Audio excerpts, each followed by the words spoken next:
Lack of consistency of road regulations across states is especially prevalent between Victoria and New South Wales. What's your view on B triples going from state to state? Well, without just focusing on B triples, we need national standards in the transport industry.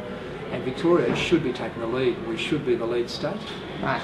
We should be the transport state. We should be the focus of these decisions. And we should be working with the federal government to make sure that there are national standards which everybody appreciates. Otherwise, we're just causing ourselves grief.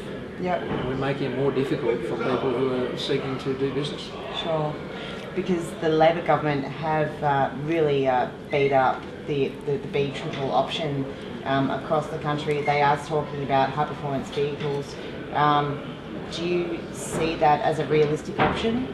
Well, the thing about high performance vehicles is you've got to be upfront with the public about it. There is genuine concern about the size of vehicles and where they operate. Yep. And that's understandable. And communities need to be involved in that decision making. And Victorian government have to be upfront about it. Sure. We have a wider coverage of B triples in other states. Mm-hmm. The protocols need to be public, the routes need to be public. That's what this government hasn't done yet in Victoria. Sure. Last Monday, the MAB officially opposed clearways throughout Melbourne. What's your view on their decision? Well, I think the government have gone about this completely the wrong way, and I know the transport industry takes the view that this is an important decision worth hundreds of millions of dollars.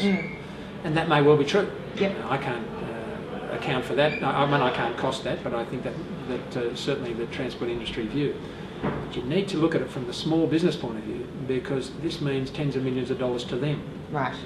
And you can't simply punish small business for the government's mistakes. The government have allowed congestion to grow, and they're asking small business to pay the price. Right. So if this decision is to proceed, then it's perfectly understandable that communities would say, well, hang on a minute, we weren't consulted. Right. Arguably, the government have actually breached their own rules. Are you talking about retail business or transport business? The retail businesses which are obviously affected. This Yeah. has an impact on small business. It has an impact on these retailers. Their interests have to be taken into account as well as the industry, the transport industry's views. Sure. And if government is simply saying, no, we're going to impose this Yep. on retailers and ask them to pay the price and do it without consultation or compensation, then that's just simply unfair. You criticised the Labor government for not delivering on its freight and logistics strategy. What initiatives has the Liberal government come up with?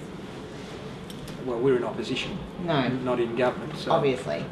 But you come up with initiatives to put forth. Have you come up with any ideas of your own? Well, we put a package of initiatives to the last election. We'll have a transport policy at the next election. Right. We've supported a range of transport initiatives at the last election.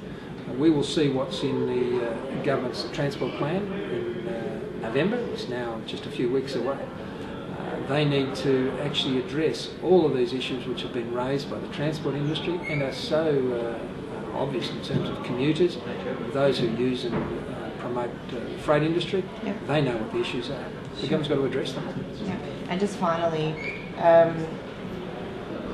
Sir Eddington suggested, a multi-billion-dollar infrastructure package.